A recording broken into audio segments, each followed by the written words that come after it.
क्योंकि ये लोग बहनों के साथ ही रेप करते हैं, ये मुझे पता है। मेरी बच्चियों को रेप होते हुए देखा, तो मैं बाप में वो बेटी के साथ रेप कैसे कर सकते हैं? वो बोलते हैं ये आपके अब्बू है। और इन लोगों ने तो मुझे नंगा कर दिया, लेकिन ट्रेन में मेरे साथ कंटिन्यू बलात्कार हो रहा था। धर्म परिवर्तन करने के बाद हिंदू बनी लड़की के साथ सामूहिक बलात्कार की घटना सामने आई है, जिसमें पीड़ित से ने 8 से 9 लोगों पर सामूहिक रेप करने का आरोप लगाया है। दरअसल पुरानी दिल्ली रेलवे स्टेशन पुलिस थाने में बेहद ही शर्मनाक मामला दर्ज हुआ है, जहां एक 23 वर्षीय युवती ने आरोप लगाते हुए बताया कि उसके अपने मामा और ताऊ के परिवार ने उसे बंधक बनाकर उसके साथ कई दिन तक रेप की घटना को अंजाम दिया है।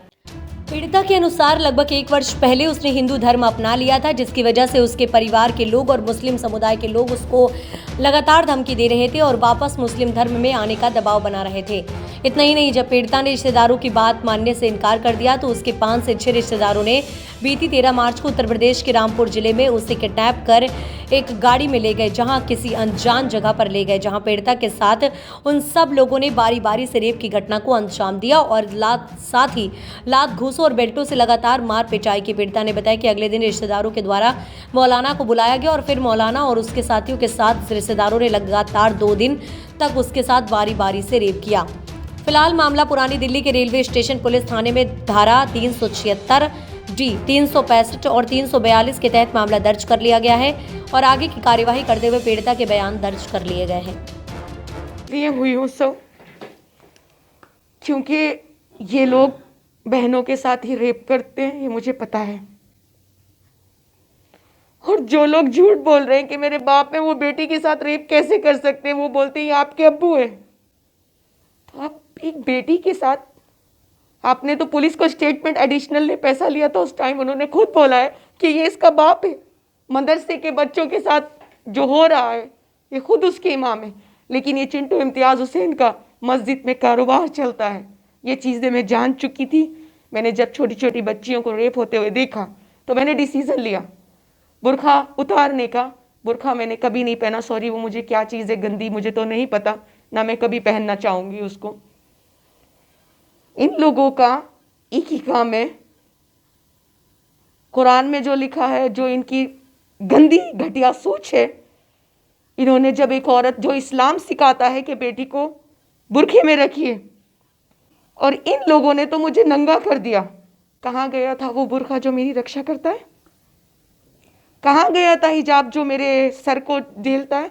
जिन इमाम लोगों ने मेरा बलात्कार किया, एक मस्जिद के कारी और ये मौलाना साहब जो रमज़ान, इनके लिए रमज़ान मुबारक है ना, तो ये तो कहते हैं इस्लाम में हराम है लड़की के पास भी जाना। स्टेटमेंट तो मौलाना की, आप, मैं गलत हूँ तो आप स्टेटमेंट निकाल के देख लीजिए। बीवी दिल्ली आए तो दिल्ली आने के बाद पुलिस से क्या आपने शिकायत वगैरह दर्ज कराई, तो पुलिस का क्या रिएक्शन रहा और पुलिस ने क्या कहा? उसके बाद इन्होंने 4 बुरखा पहना, लड़कों ने बुलाया। उसके बाद इन्होंने दूसरा दिन हुआ, बोले इसको ऐसा करो ट्रेन के नीचे काट के मार दो, क्योंकि ये मिक्की की भांजी है और इसने ज़मीन पे मुकदमा करके योगी आदित्यनाथ सर को भेज दिया है। अवैध काम करने वाले लोग हैं ये। जो मस्जिद की मुझे इन्फॉर्मेशन, जिसकी मेरे पास वीडियो थी, यही एविडेंस था जिस पर मैंने धर्म छोड़ दिया। ना मुझ पर कोई दबाव है। शिव जी को मैं अपने दिल से मानती हूँ, भगवान को मैं पूजा करती हूँ और भगवान के साथ मुझे सेफ महसूस होता है, इसलिए मैं शिव भगवान को अपने दिल में रखती हूँ। भले से पूरा समाज कहे कि मैं एक मुसलमान हूँ, लेकिन मैं एक हिंदू हूँ, क्योंकि मैं एक सनातनी हूँ। मुझे नहीं पता मुसलमान क्या है, मैं नहीं जानती, मुझे शर्म आती है। अच्छा, जो कंप्लेंट की, जैसे मैंने बोला कि पुलिस को आपने कंप्लेंट की, तो पुलिस की तरफ से क्या? वहाँ पे कोई पुलिस आई, मैंने कहा प्लीज़ मुझे एक कॉल करना है, मेरे साथ बहुत गलत हुआ है, मुझे हेल्प की ज़रूरत है और प्लीज़ मेरी मदद करो, मुझे पुलिस स्टेशन ले चलो। लेकिन किसी ने नहीं। लेकिन कोई, पता नहीं कोई भाई था, कौन था, उन्होंने कहा ऐसी लड़की खड़ी है, कोई शर्म करो, इसको एक नाइटी तो दो। उसके बाद पुलिस बाद में आई, कॉल किया किसने मुझे नहीं पता, लेकिन सर जब आए उन्होंने मुझे गाड़ी में बिठाया और वहाँ से ले गए और उन्होंने बोला, मैं लड़की को, मुझसे पूछा गया कि आपके साथ क्या हुआ है। मैंने उनको बताया कि सर मेरे मामा ने मेरे साथ ये सारी चीज़ें की है, लेकिन सर ने कंप्लेंट नहीं लिखी। उसके बाद पहले मुझे हॉस्पिटल भेजा गया हॉस्पिटल में मेरे एक दिन दूसरा दिन हो गया था और उसके बाद से एसओजी साहब आए। मुझे ये भी नहीं पता था कि मैं कौन से ट्रैक पे उतरी हूँ, लेकिन ट्रेन में मेरे साथ कंटिन्यू बलात्कार हो रहा था। और उसके बाद पुलिस आई, पुलिस ने पूछा तो उन्होंने कंप्लेंट नहीं लिखा था। मुझसे पूछा बेटा आपके साथ क्या हुआ है। दिल्ली पुलिस ने, एसओजी साहब ने, जो सर आए थे, मुझे नाम भी नहीं पता था, उन्होंने पूछा। जब मैंने उनको अपना बयान दिया तो उन्होंने मुझे सबसे पहले बोला कि आप हॉस्पिटल लेके जाइए लड़की को। उसके बाद मुझे नॉलेज नहीं है कि मेरे साथ क्या हो रहा है। वहाँ पे जो भी मेरे साथ चेकअप हुआ, मुझे दवाइयाँ दी गई या कुछ नहीं दिया गया।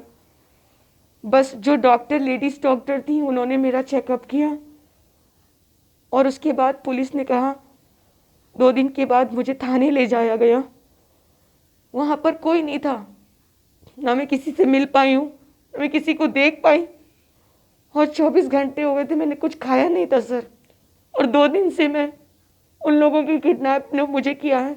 मुझे कुछ खाने के लिए नहीं दिया था उन लोगों ने, मुझे पानी तक नहीं मिला था, मेरे होठ सूख गए थे। मैं नंगे पैर हॉस्पिटल में दर्द से चिल्लाते हुए अपने आप को इतना मजबूत बना लिया मैंने कि नहीं, मुझे चलना है। मुझे बहुत पेन हो रहा था, ब्लीडिंग हो रहा था, लेकिन मैं चल रही थी। क्या पुलिस ने अभी तक किसी भी आरोपी से दिल्ली पुलिस ने पूरी सहायता की, एफआईआर हुई बाद में।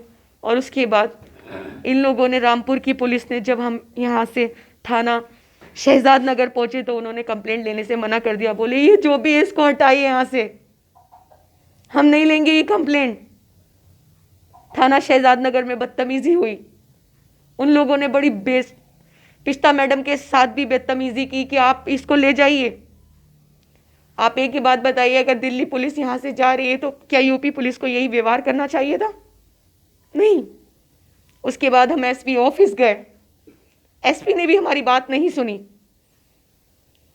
उसके बाद हमने रिक्वेस्ट की, पता नहीं, मैं नाम नहीं लेना चाहूँगी, उन्होंने मदद की। और उसके बाद सर, दूसरे सर आए, जो एसपी से ऊपर पोस्ट होती है, मुझे नहीं मालूम। उन्होंने देखा आन के, बेटा बात क्या हुई है। जब उन्होंने देखा तो नहीं बेटा, आपकी पूरी सहायता होगी, मदद होगी। मैं उनका धन्यवाद देना चाहूँगी उनको कि आप लोगों से यही निवेदन करती हूँ कि प्लीज़ मेरी मदद करें और मुझे इंसाफ मिलना चाहिए। क्या इस घटना से पहले अपना धर्म परिवर्तन कर लिया था या धर्म परिवर्तन करने की वजह से आपके साथ ये घटना हुई? धर्म परिवर्तन करने की वजह से हुई है, क्योंकि मुझे एसपी ऑफिस के सामने 1 साल पहले नंगा कर दिया गया था मुस्लिम महिला ने। उस दिन से मेरे इस्लाम से मेरे दिल में कोई जगह नहीं है मेरे लिए। मैं इस्लाम को मानती ही नहीं हूँ। मुझे नहीं पता मुस्लिम में क्यों पैदा हुई, मुझे शर्म आती है। लेकिन ये मेरे ऊपर कोई ठप्पा नहीं लगा हुआ है कि मैं मुसलमान हूँ, नहीं, मैं हिंदू ही हूँ। मैं अपने आप को कन्वर्ट कर चुकी हूँ, मन से, तन से, सबसे। मैंने शिव का टैटू बहुत पहले बनाया हुआ है एंड मैंने इस्लाम 1 साल पहले ही छोड़ दिया था। जब 1 साल पहले आपकी घटना हुई तो कोई अपनी तब से मुझे मारने की कोशिश हो रही है और मौलाना बोलते हैं कि तुम सॉरी बोलो और ये बोलो कि मुझसे गलती से हुआ है। मतलब ये कहा जा सकता है कि आपने धर्म परिवर्तन किया सिर्फ और सिर्फ इसलिए आपको टारगेट किया गया? बिल्कुल टारगेट किया गया नहीं, प्रॉपर्टी का मैटर है। 350 एकड़ प्रॉपर्टी का 1992 मैं अपने योगी जी से बोलना चाहती हूँ, प्राइम मिनिस्टर मोदी जी से रिक्वेस्ट करती हूँ कि योगी जी प्लीज़ मेरी मदद कीजिए। मैंने टी शर्ट पहन के उनसे मदद मांगी और कई सारी कंप्लेंटें मैंने योगी आदित्यनाथ सर को भेजी हैं, उस पर मेरी जांच नहीं हो रही है। दिल्ली पुलिस ने पूरी सहायता की, एफआईआर हुई बाद में। और उसके बाद इन लोगों ने, रामपुर की पुलिस ने, जब हम यहाँ से थाना शहजाद नगर पहुंचे तो उन्होंने कंप्लेंट लेने से मना कर दिया। बोले ये जो भी है इसको हटाइए यहाँ से, हम नहीं लेंगे ये कंप्लेंट। थाना शहजाद नगर में बदतमीजी हुई।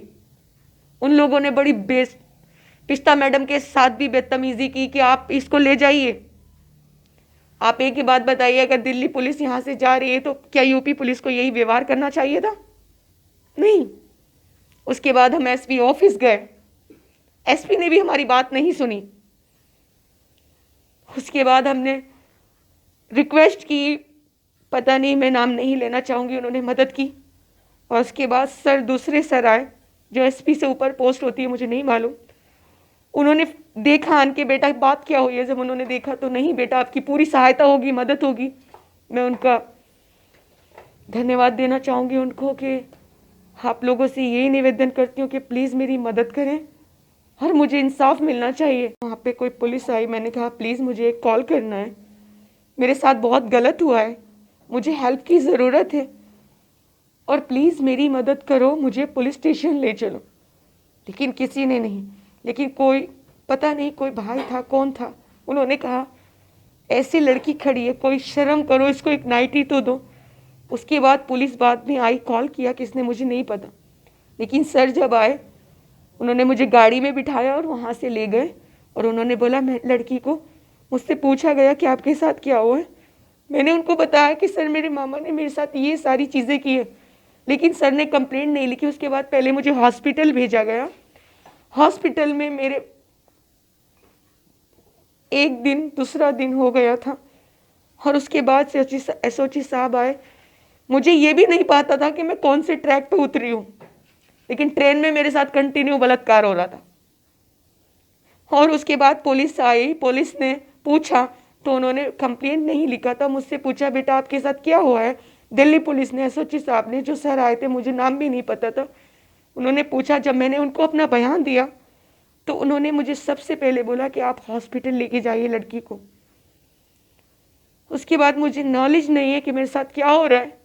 वहाँ पे जो भी मेरे साथ चेकअप हुआ, मुझे दवाइयाँ दी गई या कुछ नहीं दिया गया।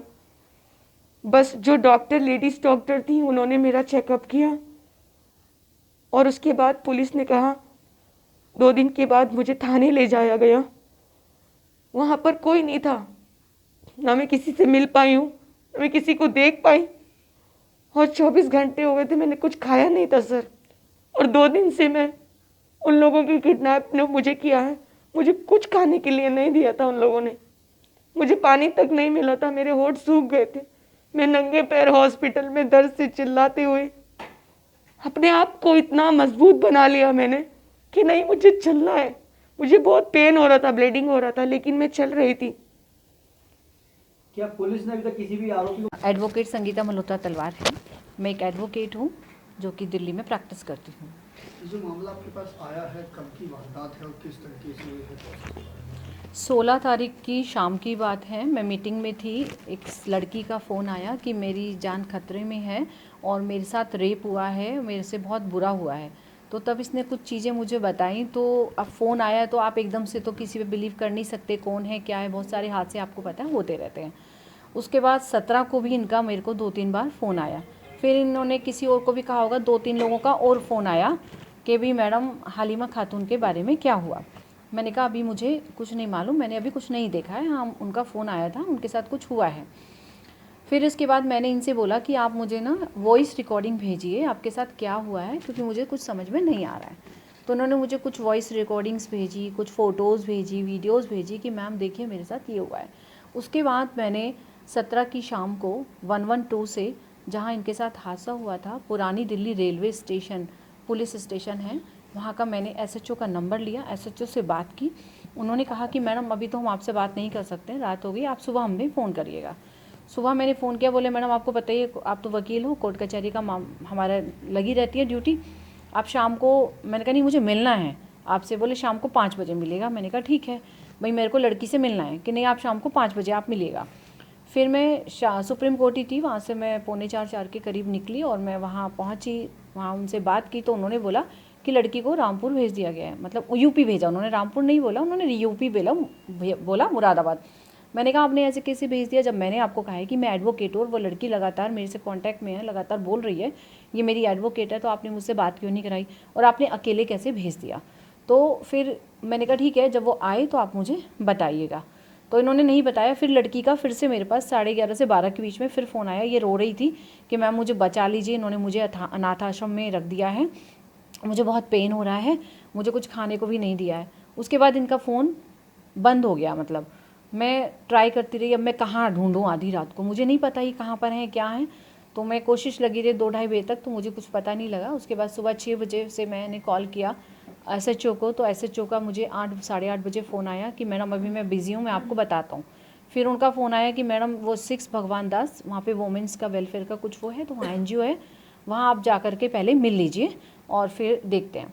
फिर मैं इनके पास गई, इनसे मिली, इन्होंने मुझे अपनी पूरी कहानी बताई, जो सुनकर मेरे रोंगटे खड़े हो गए।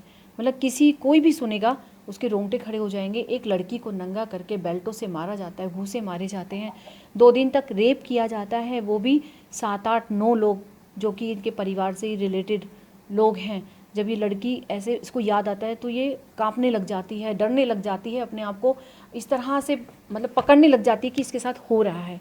फिर इसको हम कोर्ट में लेकर गए 30 हज़ारी में, वहाँ पर इसके बयान मैंने करवाए हैं। जो आईओ थी वो इसको मतलब बुरी तरीके से बिहेव कर रही थी। एक जो आईओ होती है, फीमेल आईओ होती है, वो इसलिए होती है कि एक लेडी के साथ वो अच्छे से बिहेव करे, प्यार से बिहेव करे, एक मदर बन के बिहेव करे।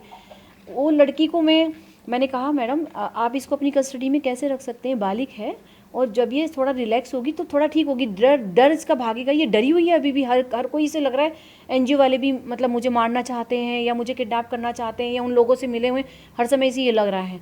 तो फिर मैं 203 में हमारे बयान हो रहे थे, तो 203 में मैंने इसे छोड़ा कि मैं आ रही हूँ बेटा, ठहरो। और उसके बाद में 293 में 296A में हमारी मेन कोर्ट थी, वहाँ गई। तो मैंने जज साहब से बोला, जज साहब बोले जब वो 23 वर्ष की है तो वो अपनी खुद वो कर सकती है, हम उसे कस्टडी में नहीं रख सकते हैं, आप आईओ को बुलाइए। फ़ोन ही ना उठाए। फिर मैं भाग के वहीं, मुझे लगा कुछ हो गया, इस लड़की का भी फ़ोन नहीं उठ रहा था, आईओ ने भी फ़ोन नहीं उठा रही थी।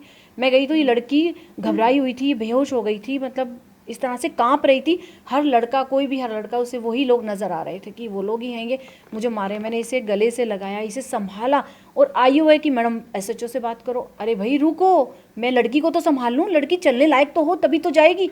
पैदल इतनी दूर तक जाना करना इसके लिए डिफ़िकल्ट है। She was not able to walk, वो चल नहीं पा रही थी। उसके जो फीमेल्स के जो पर्सनल पार्ट है, प्राइवेट पार्ट है, वहाँ उसे बहुत पेन हो रहा था। वो जब भी बाथरूम जा रही है चिल्ला रही है, वहाँ से ब्लीडिंग हो रही है, पस गिर रही है, वो चल नहीं पा रही थी। बड़ी मुश्किल से मैंने इस लड़की को संभाला, इसको गले लगाया, सबको भगाया और इसको संभाल के करके थोड़ा होश में लाके बड़ी मुश्किल से इसको मैं कोर्ट लेके गई। कोर्ट में जहाँ के मैंने जज साहब के सामने चिल्लाया, वहाँ भी वो कह रही है इसका सही आइडेंटिटी नहीं है। मतलब वो आपको सही आइडेंटिटी दे दे कि आप उसके पास चले जाएं। क्या है ये, वो विक्टिम है या क्रिमिनल है? मतलब उसके साथ क्रिमिनलों जैसा व्यवहार हो रहा है। आप कैसा व्यवहार कर रहे हैं? आप ये नहीं पूछ रहे हैं लड़की को कुछ खाना है या नहीं खाना है, या लड़की को कोई मेडिसिन देनी है नहीं देनी है, कोई ट्रीटमेंट कराना है नहीं कराना है।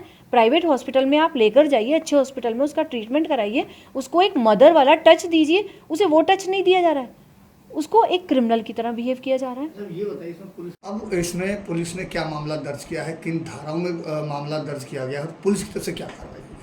इन्होंने धाराएं लगाई हैं 342, 365, 34 और 376D धाराएं लगाई हैं। और अभी जो है इनके 164 के हमने बयान करा दिए हैं।